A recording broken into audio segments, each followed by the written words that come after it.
One of the best things I can say about the DCAU is that its lows are not really very low. Very few episodes exist that are offensive to the senses, like a lot of popular examples of bad cartoon episodes. However, there is one god-awful episode. An episode that not only is the worst episode to ever come out of the DCAU, but is one that I have seen multiple people give a lot of undue praise to. May I introduce Epilogue, the worst episode to ever come out of the DC animated universe. This episode is the most ineptly written episode of the DCAU, with one notable exception that I will cover when the time comes. First off, I have to say the black and white imagination sequences are terrible. They are not directed clearly enough to show what they're supposed to be. It only made the episode needlessly confusing and wasted time where instead we could have gotten canon interactions between time-skipped characters from Batman Beyond. The conflict of the episode is instigated by Bruce needing a DNA donor for high-tech kidney surgery and Terry finding out that he's a perfect match. However, this all happens off-screen.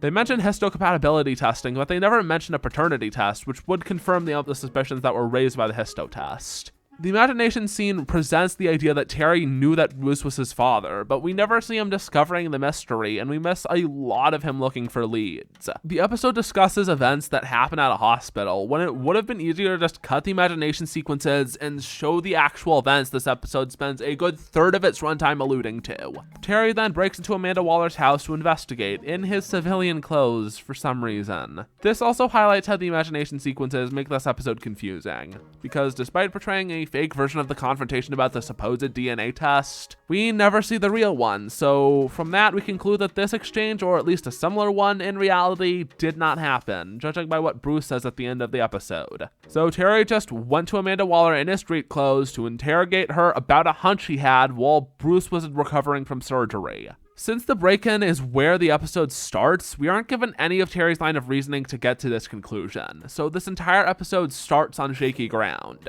I think this episode could have been better if instead of this schwarbage, the audience is given actual setup for the DNA test conflict. For example, how about Batman II is on a mission to the JLU, Bruce has kidney failure, Terry gets him to the hospital, and Terry's asked for a histocompatibility test for high-tech kidney surgery. Terry finds out he's a perfect match, performs a DNA test with the Bat computer, asks Bruce about it, and Bruce revealing that Amanda Waller would know is the stinger before commercial break. However, removing the imagination scenes and putting the time they waste into developing the plot competently wouldn't save this episode. This is because of the sheer stupidity of the idea that Amanda Waller genetically modified Warren McGinnis so his children would be part Bruce Wayne instead of him in the effort to make a new Batman.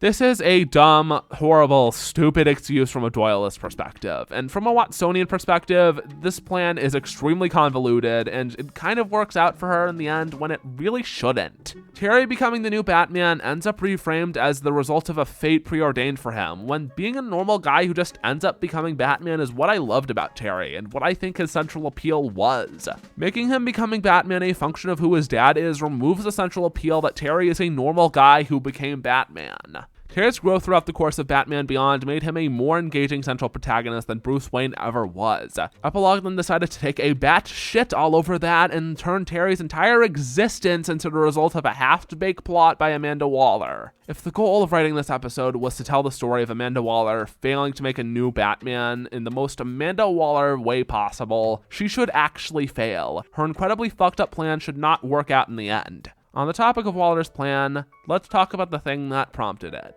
The scene with Ace. The moment with Bruce, meeting with Ace, and staying with her in their final moments was flat out incredible. In isolation, this scene stands as a perfect example of why I think Kevin Conroy is the best incarnation of Batman ever, with the delicate balance of absurdly high competence, a rough exterior, and a strong emotional core.